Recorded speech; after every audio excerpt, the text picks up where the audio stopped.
ये एक पुराना सा गांव था जिसका नाम नूराबाद था। ये गांव पहाड़ों के दामन में बसा हुआ था। वहां एक नौजवान लड़का रहता था। नाम था फराज। फराज बचपन से ही अजीबो गरीब चीजों में दिलचस्पी लेता था। कभी वो पुरानी घड़ियों को खोल कर देखता तो कभी पुराने कुतुबखाने में जाकर धूल में लिपटी किताबें पढ़ता। वो हमेशा सोचता कि काश मैं माजी में जा सकता, देख सकता कि लोग कैसे जीते थे।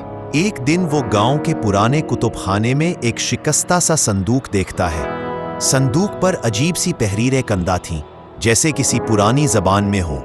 फराज ने कुन जहन से वो तहरीरें पढ़ने की कोशिश की और जैसे ही उसने आखिरी लफ्ज पढ़ा, संदूक एकदम चमकने लगा। चमक खत्म होते ही फराज ने खुद को एक अजनबी दुनिया में पाया। उसके इर्द गिर्द इमारतें मट्टी और लकड़ी से बनी हुई थीं। लोग मुख्तलिफ किस्म के लिबास पहने हुए थे। फराज समझ गया कि वो माजी में आ चुका है। उसे अंदाजा हुआ कि ये शायद मुगलिया दौर है। वो लोगों के साथ घुल मिल गया और अपने आप को एक मुसाफिर कहा। दिन गुजरते गए और फराज ने उस दौर के रस्मो रिवाज, तौर तरीके, जबान और इल्म को खूब सीखा। उसे ये जानकर हैरत हुई कि लोग दिल से बात करते थे, झूठ बोलना बुरा समझा जाता था और मेहमान को अल्लाह की रहमत समझा जाता था। फराज को एक दिन खबर मिली कि बादशाह सलामत एक नए आलिम की तलाश में है जो बच्चों को सिखा सके कि असल इल्म क्या है। फराज ने हिम्मत की और दरबार में गया। बादशाह ने इससे पूछा, ए नौजवान, तुम क्या जानते हो?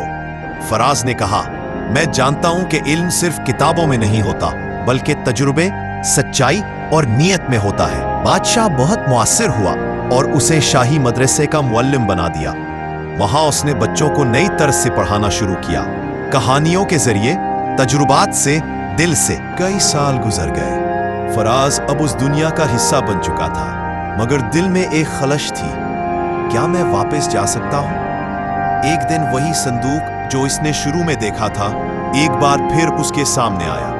उस पर नई तहरीर कंदा थी, जिसने वक्त में सफर किया उसे वक्त वापस बुलाता है। फराज ने आखिरी बार बच्चों को गले लगाया, बादशाह से रुखसत ली और संदूक को खोल दिया।